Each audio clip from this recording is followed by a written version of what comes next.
Okay, so good morning. I'm Joni Dolce. I'm with the Department of Psychiatric Rehabilitation and Counseling Professions at Rutgers, the State University of New Jersey. I'm with the Integrated Employment Institute, and we are a research and training entity of our department where we are responsible for providing technical assistance, consultation, and trainings to improve employment outcomes and educational outcomes for individuals living with mental health conditions. So today's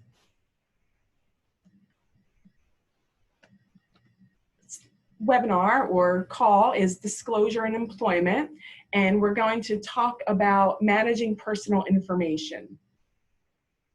So we'll talk about last month's call and see if anyone has any questions. Just to refresh your memory, last month's call was accommodations and support planning. We're going to talk about managing personal information specific to the employment setting. This call is also designed to spend a considerable amount of time at the end. We usually carve out between 15 and 20 minutes to discuss success stories, any challenges that individuals have been facing throughout the last month, or any advice that people may want from the group, from peers. So again, the challenges and advice from the group will be discussed at the end of the call. So just to throw it out there, does anyone have any questions about last month's call? Who was on the call last month?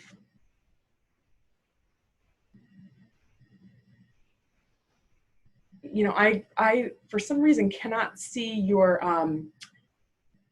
each of your participant box, just Melissa. So if you could just verbally let me know if you were on the call last month and if you have any questions or would like a quick review. Just jump in. Okay, so we'll move. Sorry, we were getting off mute. No, we were not on the call last month. Okay. Thanks, Melissa. So last month's call was talking about requesting accommodations and support planning. So we reviewed the Job Accommodation Network and some of the resources provided through them. We also reviewed how to help someone look at what some of the functional implications of the disability might be and how to identify accommodations that will address those particular limitations. So for today's call, we're going to focus on looking at the advantages and disadvantages of disclosure of a psychiatric disability or mental health condition to a potential or current employer. And we're also going to look at some different strategies to assist individuals with managing personal information.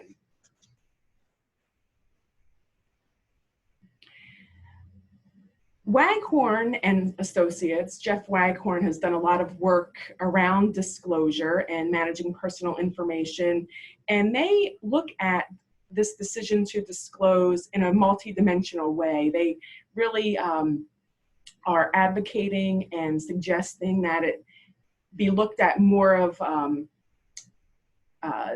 something that takes the thought and planning involved with looking at what the person's skills are, what the person's strengths are, what the work culture and environment of the employment setting is, and really putting all of those factors together to help someone planfully look at how might disclosure or providing personal information to my coworkers or employers would benefit me. And they also suggest that this can be evaluated over time. So it shouldn't be presented as a one-time only decision that's just looked at in the beginning of service planning, but something that the individual would, and we should be encouraging evaluation of over time. What Waghorn and his colleagues have been doing is kind of taking the term disclosure away from this process And I think it's interesting that they are referring to this decision as managing personal information.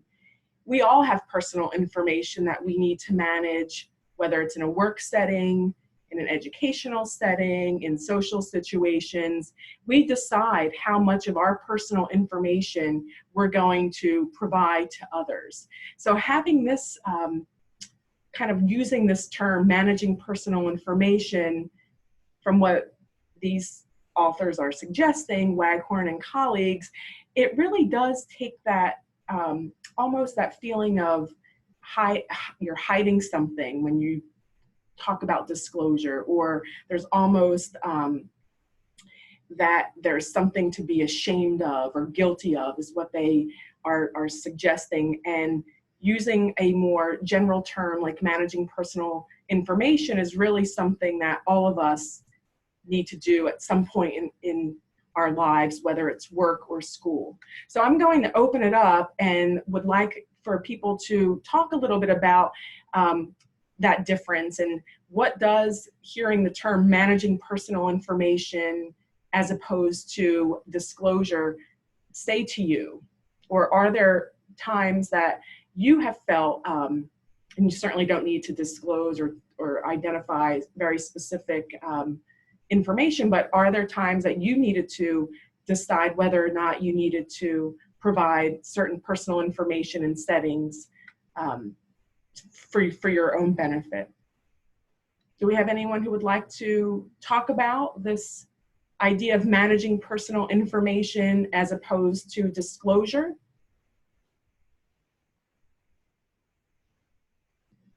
I'll give you all a few minutes to unmute.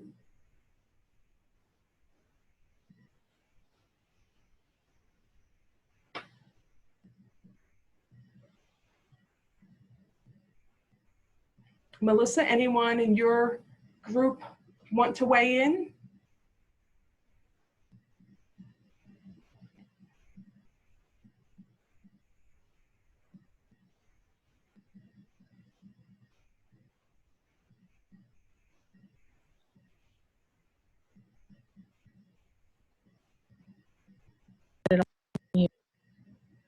Nope, we're good. Okay, all right, thanks. So when we talk about disclosure or managing personal information, we really want to help the person, the job seeker, have the most effective situation that they can. So we want the job seeker to be clear about the purpose and desired outcome. So why does the person need to disclose? Why does the person want to disclose? What's the outcome? So helping the person walk through what would be the purpose of my disclosing this information to an employer or coworker? What is the outcome that I expect? What would be my desired outcome? That might be an accommodation, or just to get it off my chest or feel welcome. So you're helping the person walk through and identify what some of the expectations of their disclosure might be. We also want to help the person disclose to the right person. So that right person may be a supervisor or the human resource professional. So we want to help, or maybe a coworker, if there's a certain accommodation related need that the coworker would be able to help the person address. But certainly we want to encourage and help the person identify who that correct person might be. And again, there's no way of knowing that beforehand until the person begins working or is getting close to getting the job, and they may need an accommodation or the person wants to disclose. So you would want to help the person identify who that correct person might be.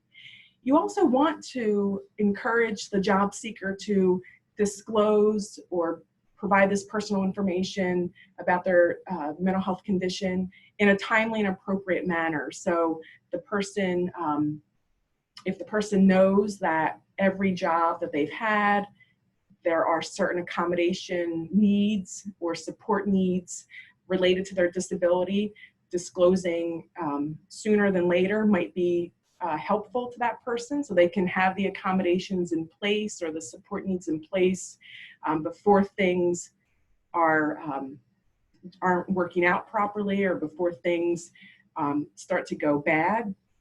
So you want to help the person look at when and how to do this. And we also want to help the job seeker, or effective disclosure usually happens when the person is able to identify and articulate what their skills are, what their strengths are, what some of their disability related needs are. So working with the person to help them really look at, what are my strengths related to this position, or related to what it is I'd like to pursue? What are my skills? And finally, what are some of the disability related needs that an accommodation may address? We also want to help the person become more knowledgeable about his or her rights as an employee, and as an employee with a disability. So we want to provide information and resources about different, about the ADA.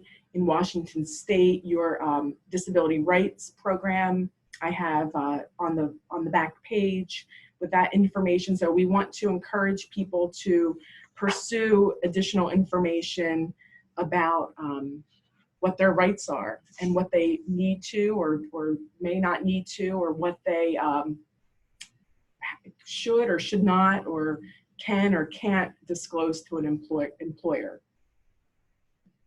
So if you could all pull out your phones or your computer and go to pollev.com, and we have a poll to kind of help us really look at, in this sort of remote type of environment where we're not really seeing each other and able to talk, but we want some involvement with everyone. So if you could go to pollev.com/Joni Dolce 727 and identify what are some of the advantages that you believe are to disclosure of a mental health condition in the workplace.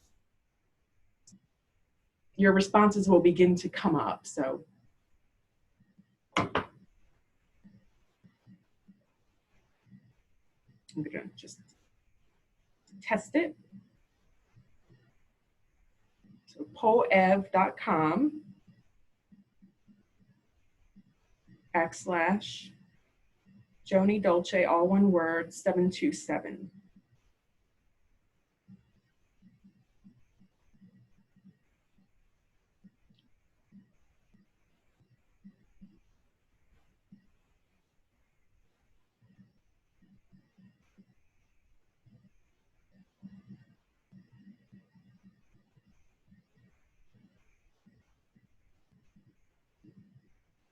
Is it working?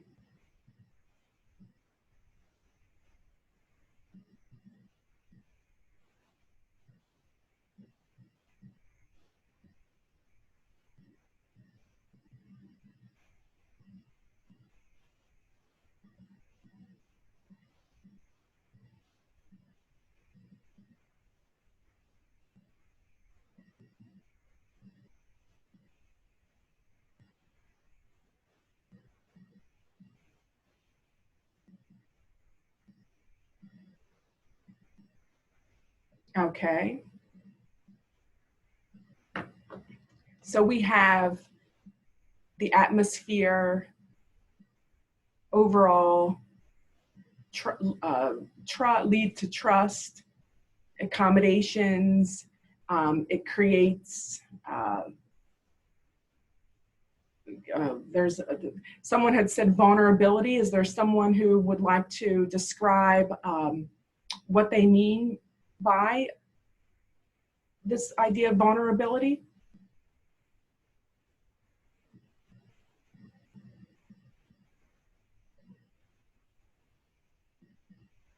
It looks like having your overall needs being met.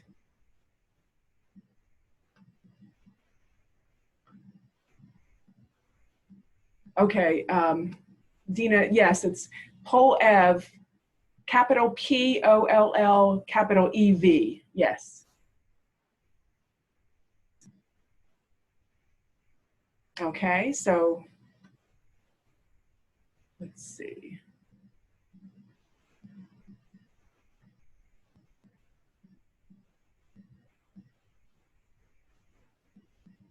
So it leads to, okay, so creates an atmosphere, it's a process. Um,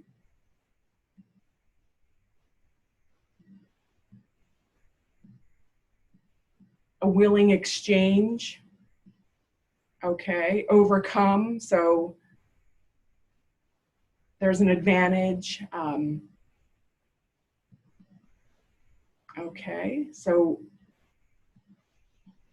better work performance, creates positive atmosphere. Good. So let's talk a little bit about what some of the disadvantages might be. So I'm hearing a lot of trust, better environment, reduced stress,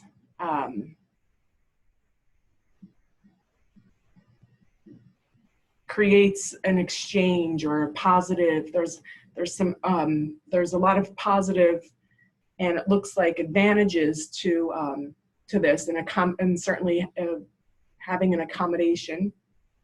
So what are some of the costs? What are some of the disadvantages to disclosure? Using the same poll, you can just log in and it should just allow you to move right to the costs. So there might be a financial cost,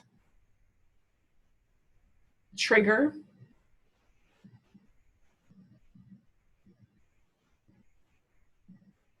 there might be some fear associated with disclosure.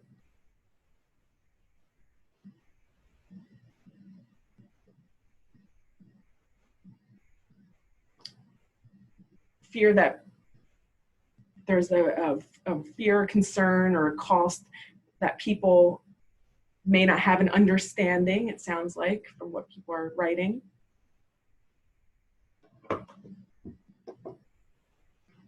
Again, fear is large, so a few people are identifying fear as a cost.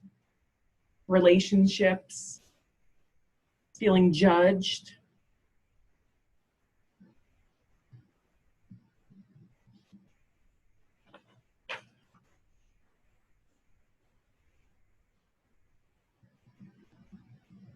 So would someone, okay, let's see, ostracized. So once you decide to disclose or provide this personal information, the fear that you might be ostracized, and this could possibly trigger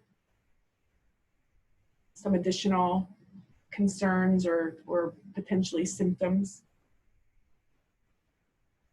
So would someone be able to talk more about one of the costs that they just identified? Kind of elaborate on what you meant by fear or being ostracized would be helpful to the group.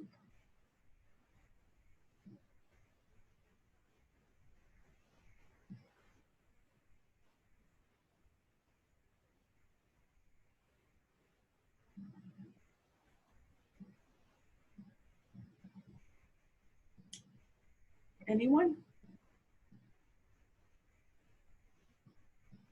Okay. Performance, relationships, reliving some of the trauma, it sounds like. So if someone had trauma related to an employment setting, or their job was something that caused some trauma in the past, or something that led to some sort of stress, or something that they're identifying as traumatic, that could be some reliving that trauma. So really helping the person. But this is really designed to get you all thinking about how to approach this when you're meeting with job seekers, helping people really look at what are the advantages, what are the disadvantages, what might be some of the benefits if I chose to disclose, what might be some of the costs.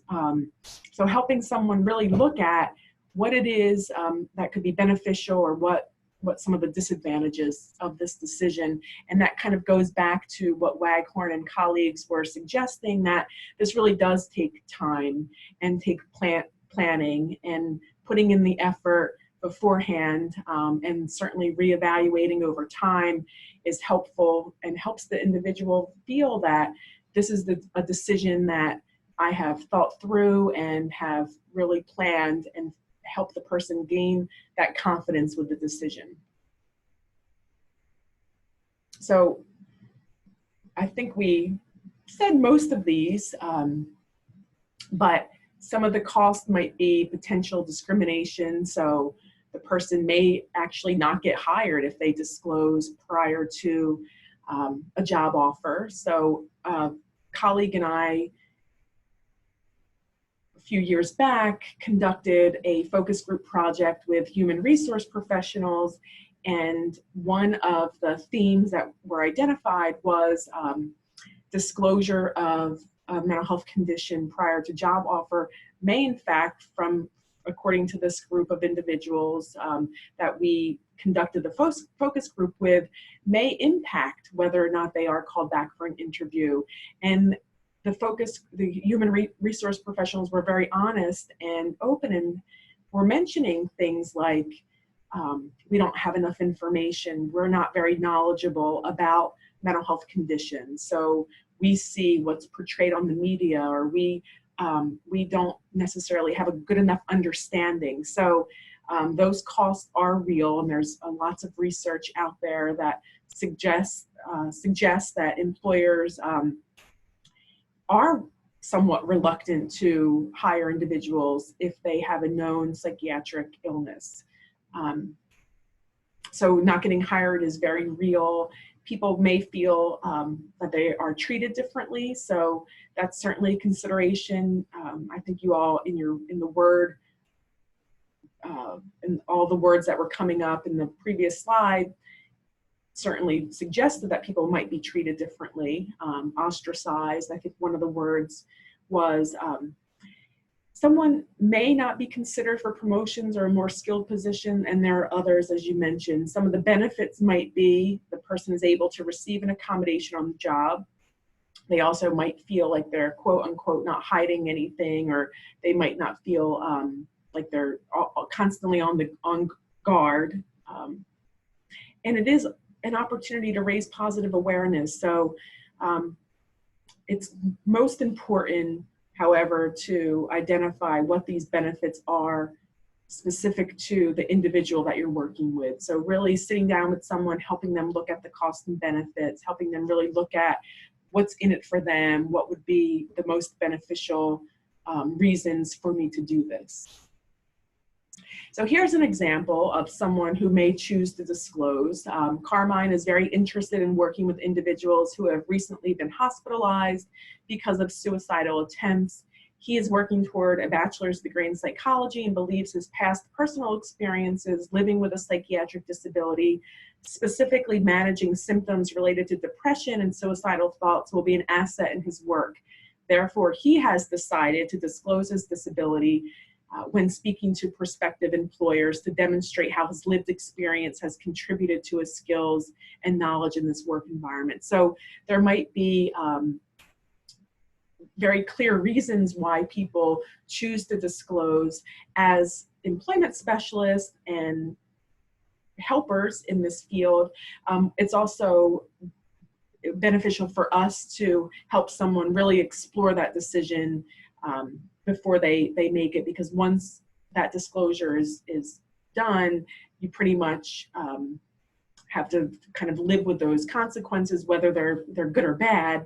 But helping that person really understand the impact of that decision is essential in this process. Jenny has decided not to disclose. She was looking into different pharmacy positions. She recently completed her degree in pharmacist training to become a pharmacist. She has decided not to disclose because she feels that she's got the training and preparation to adequately prepare her to be successful in this position. She's also had the opportunity to test these skills in different clinical rotations at various pharmacies in the area. So she's got some hands-on experience of how symptoms related to her mental health condition or whatever types of limitations she might be experiencing because of her mental health condition. She has experience in this type of field, knowing that it's not going to impact her. So she may choose not to disclose. And again, this decision can be revisited and reevaluated if different duties are presented to Jenny or if she changes locations. Those are key opportunities to really sit and talk about whether or not her decision might be need to be altered or further explored. So Waghorn and colleagues also identify the 4 phases of kind of the job search, where you're in the career planning phase, the job preparation phase, the job acquisition, where you're actually seeking and obtaining that position, and maintenance, where you're going through the job retention phase.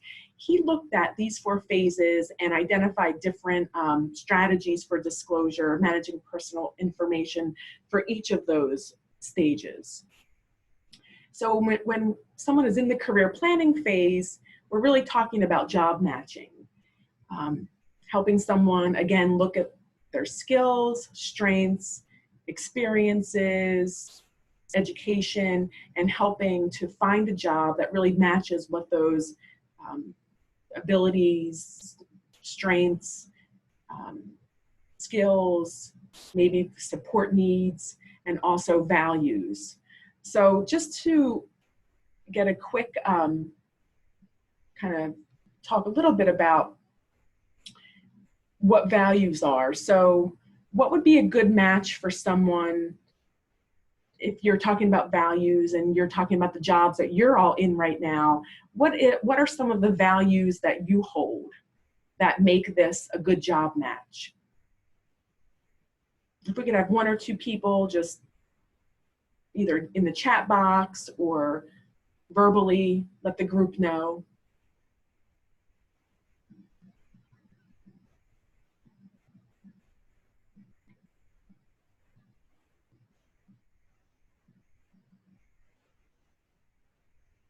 So what are those important things about this type of career that makes you feel that it's a good job match? What are those ingredients of the job that really make you want to go every day?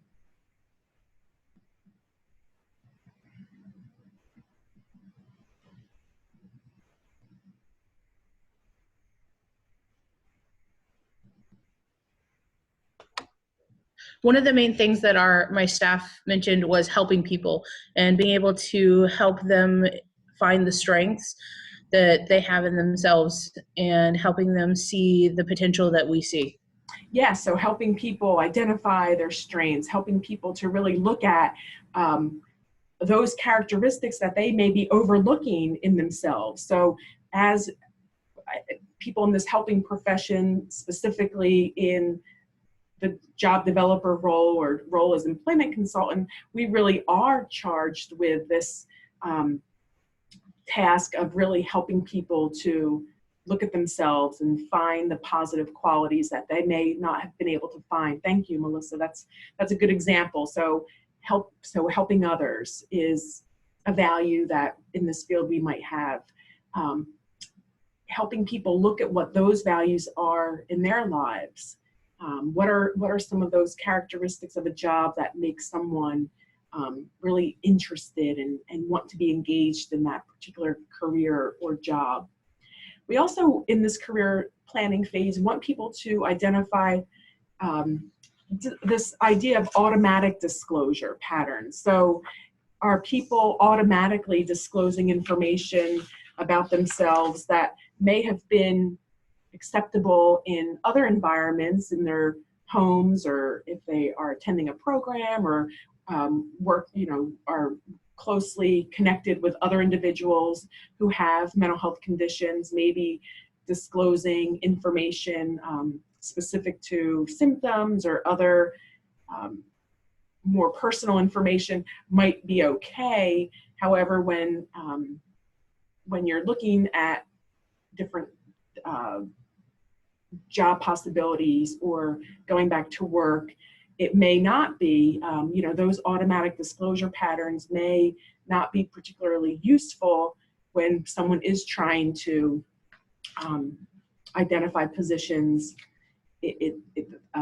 Helping that person identify when those automatic disclosures happen, so that when they do, if they choose not to disclose, they're not automatically providing information that they would have wanted to hold more personal to them.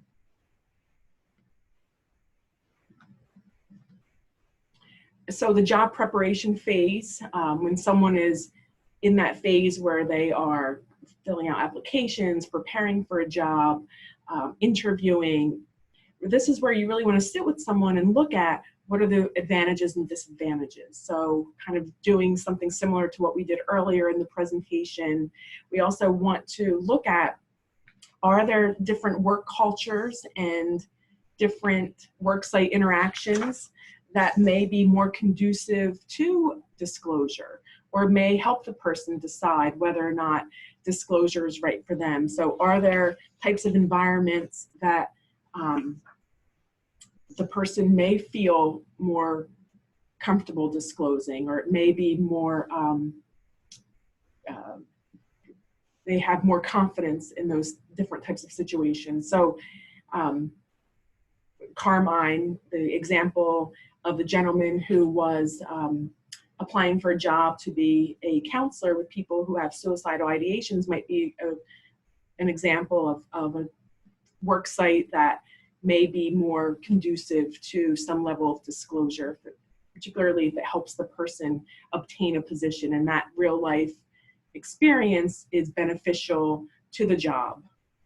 We also want to help the person review any legal issues related to disclosure. Again, the ADA and what someone's rights are, when to disclose, when not to disclose, when are you protected under the ADA.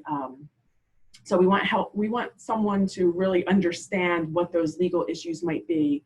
And we also want to help someone look at language that might minimize the stigma. So helping someone really identify how, if I am planning to disclose and I do want my coworkers and employers to have a better understanding of my mental health condition, what is some language that might minimize that stigma? So maybe someone would choose to describe it in more general terms, that there's a medical condition, or the person may choose to describe the mental health condition in terms of how it's affecting some of the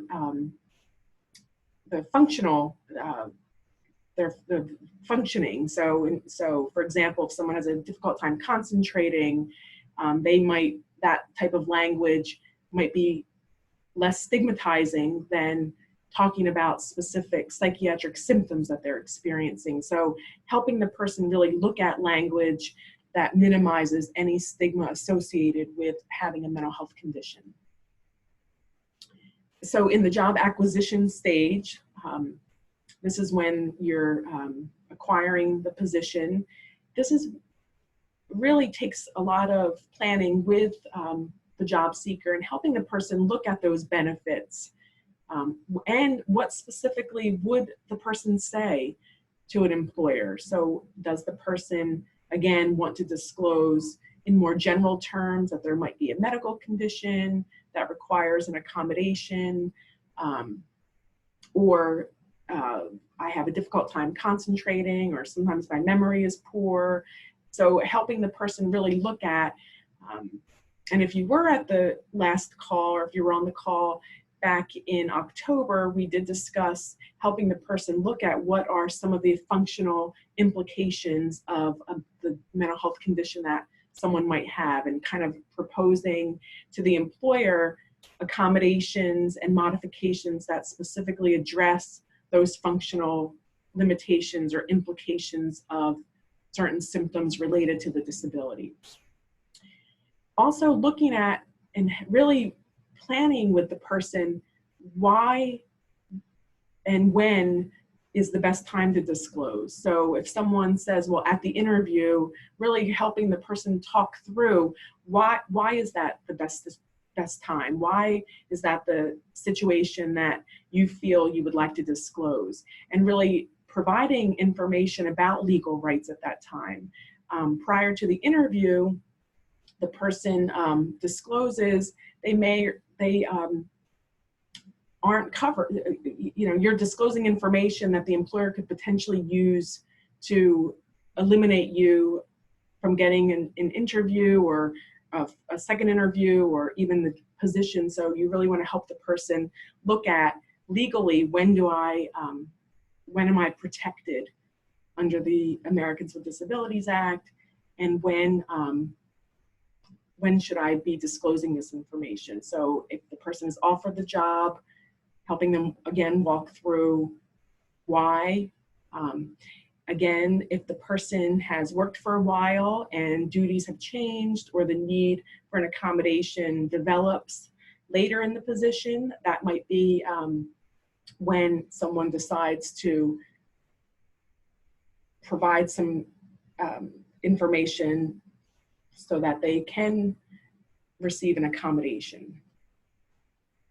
Some accommodation ideas might be, again, looking at more of the functional implications, like maintaining stamina might be something associated with a mental health condition. So some of the accommodation ideas might be having a flexible schedule or longer breaks or having some time off for counseling. Maintaining concentration may also be a functional implication of the disability. So having an environment where there are reduced distractions, or you're allowed to use white noise or music, or dividing tasks into smaller tasks with goals. So helping the person look at those accommodations. On the resource slide at the end of this presentation is information about how to access the Job Accommodation Network. They have publications and information online that helps individuals look at different accommodation ideas according to disability or functional limitations. Difficulty staying organized and meeting deadlines, someone might make to-do lists and so on. Oh, I have a chat. Yes, you will get a copy of the presentation slides. If someone has some memory difficulties, they might need written instructions or checklists. They might have some difficulties handling stress, so throughout the day having a phone call. So I'm presenting this in a way to help you really help the individual look at what are some accommodations that I may need, and when should I be discussing this with the employer. Typically after someone is offered a job is when this type of disclosure and request for an accommodation occurs. But again, the Job Accommodation Network has lots of resources, and we really, for time purposes today, can't get into all of the specifics, but they have experts available in real time to have chats with online or even by the phone to talk about some of these specific ADA related or job accommodation networks situations. So when we talk about the job retention phase, when someone is on the job and you're helping that person identify support needs and ways to maintain the position, we want to help someone also look at social situations and strategies. So this kind of refers to those times when people are out socially with coworkers or even managers, supervisors, and they may disclose information that they want to, in the moment, feel, you know, I don't want to hide anything. This is part of me. However, that type of strategy to just disclose that without any forethought or planning could potentially impact future interactions with coworkers or future opportunities for promotion or salary increases. So we really want to help someone identify very clear strategies and help the person work through some of those potential social situations that might again lead to this automatic disclosure of information that in the moment might seem appropriate and what the person wants, but the person may kind of step back from that and realize maybe I didn't want to provide that much information. And in the job retention phase, we also want to help the person modify accommodations if necessary. So help them look at the current accommodations, whether or not they're working, and if not, help that person look at ways to adjust or modify those if needed. So here's a group exercise.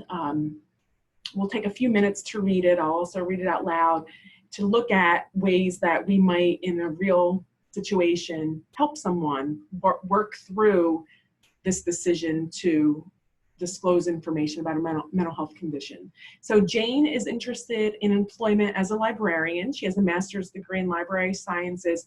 However, she hasn't worked in her field for a number of years. Recently, Jane applied for a position at a local library for a children's librarian. She's expressing uncertainty as to whether or not she should disclose to her employer that she has a diagnosis of bipolar disorder. How would you assist Jane with this decision? So let's go back to the poev.com and identify what would be the advantages to Jane disclosing. Just some quick couple of words just to get us thinking about why Jane, in her situation, it might be advantageous for her to disclose that she has a bipolar disorder. So accommodations,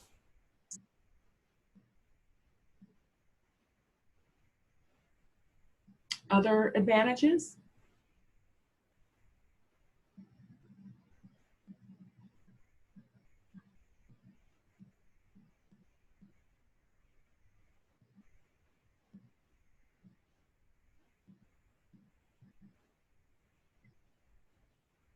Anything else?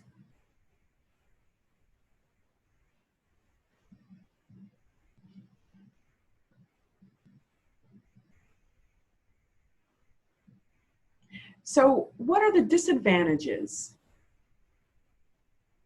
based on what we've been reviewing throughout the call? What are some of the disadvantages to Jane disclosing?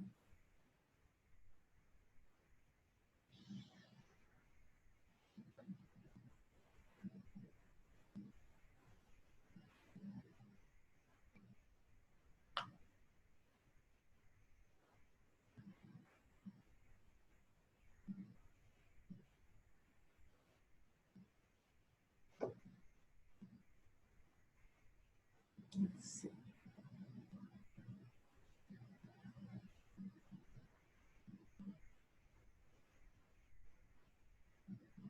Vulnerability, okay.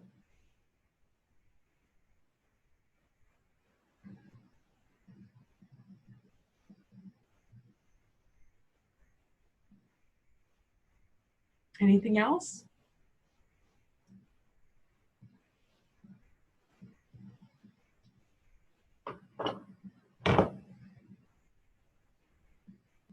So when you say vulnerability, what are you referring to? Let's talk a little bit about what that means. So can the person who noted vulnerability describe briefly what they might be suggesting with this term?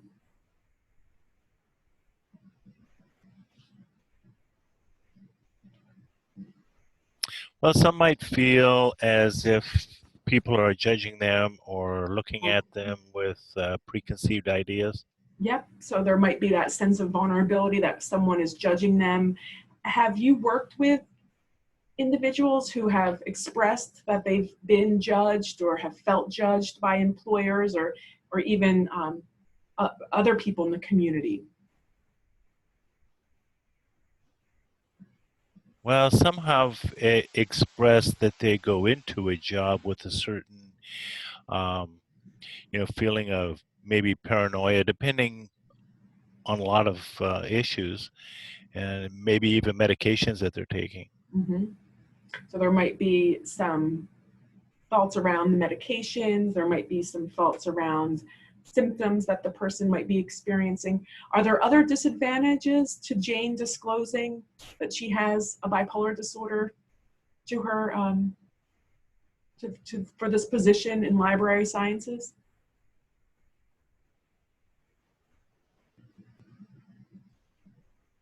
Let's talk a little bit about accommodations. Dale, did you identify accommodations as the advantage? Yes, that's correct. Okay, do you mind kind of elaborating on um, what types of accommodations or how that might be beneficial for Jane? Just from my own experience, I do recall one person that I was serving um, who just was a little uncomfortable at the beginning, meeting the public in a situation like this one we're describing. So she wanted to wait a little while till she was more comfortable in her position before she started helping people, especially difficult customers. Okay, so her accommodation was to wait until she was more familiar with the job, more familiar with the customers, more familiar with the environment before she really tackled or took on some of those uh, needy customers or customers who might require more intensive work. Correct. Yeah. Okay. Any other advantage for Jane that any one of the participants on the call might be able to see?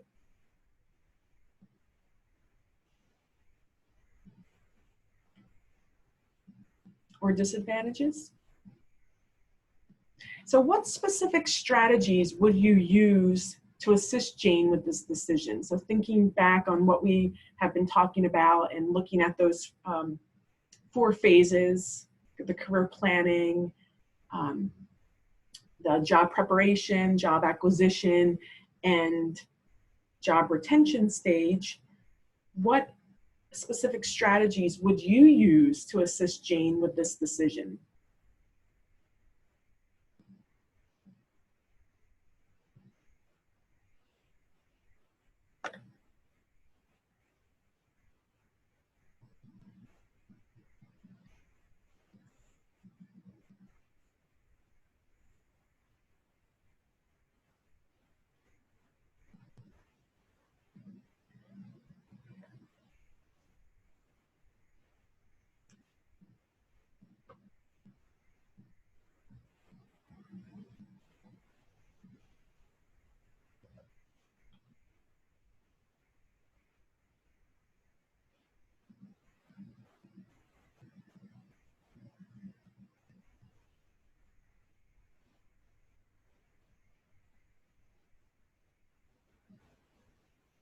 Let's see. I'm going to just try out the poll.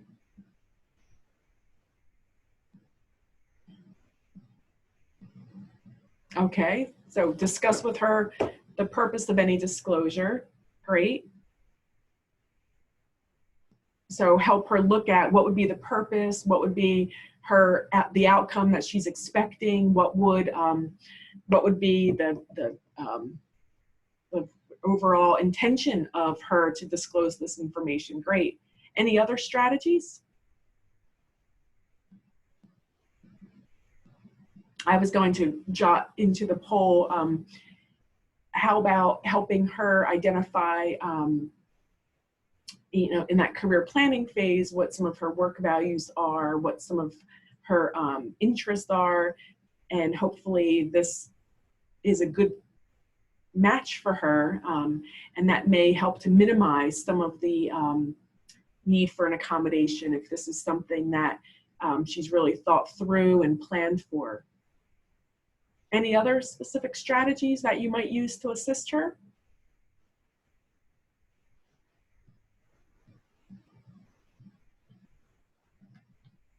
Okay, so under what circumstances might Jane disclose her mental health condition to her employer? So what would be the circumstances that you feel might encourage or Jane might disclose her mental health condition? What would those circumstances be?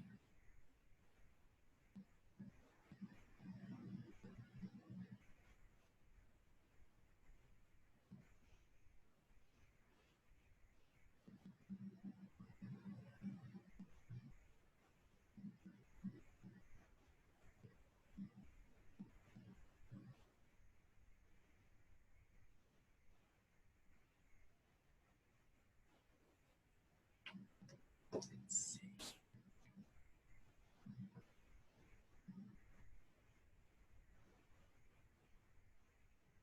Okay. Going to the poll.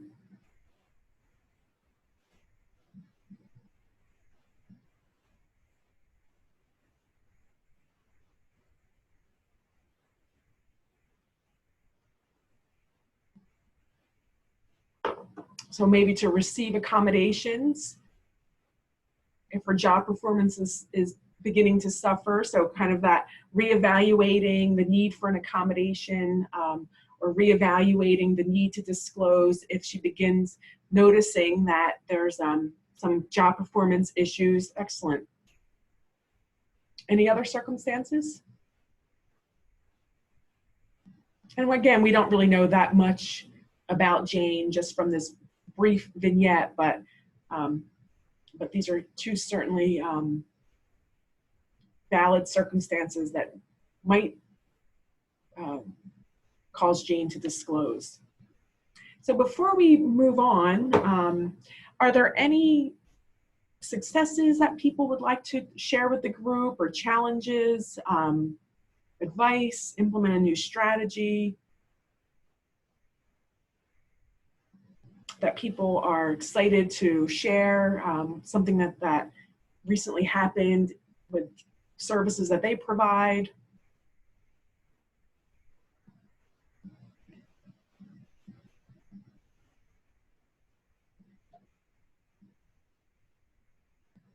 Or even something that might be a barrier or an obstacle that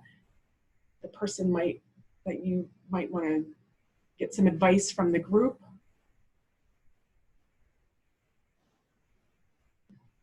Okay, so it's close to 1, or not 10 for you guys. So we do have a brief survey about the seminar. If you could complete that, that would be great, about the topic today.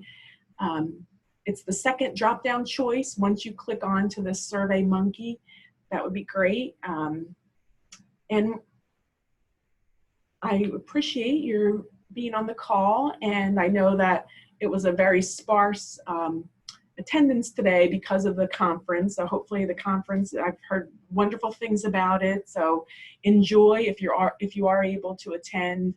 I will see everyone or talk with everyone in December for our next call. But before we leave, here are some resources.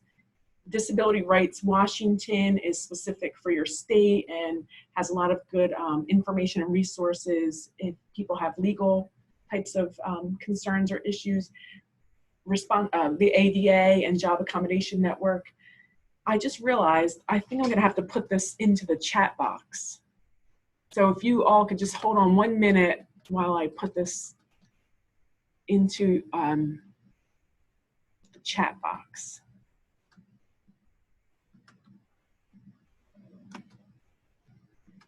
If you could complete, that would be great. Thank you very much. And and I will send out the presentation materials to Dawn or get them to you.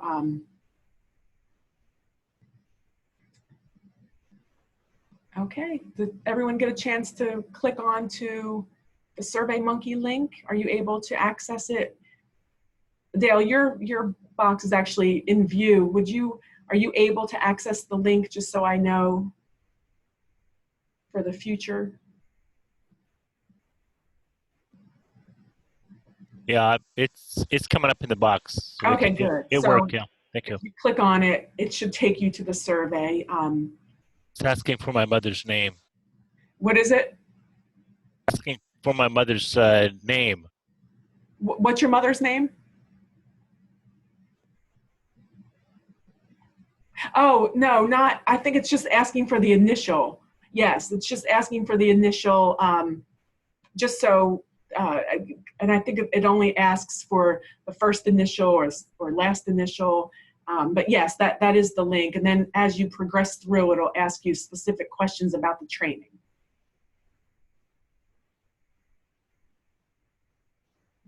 Well, thank you, and see you Thank you, all. Patty. Very good. Thank you, Dale. Thanks for sharing, everyone.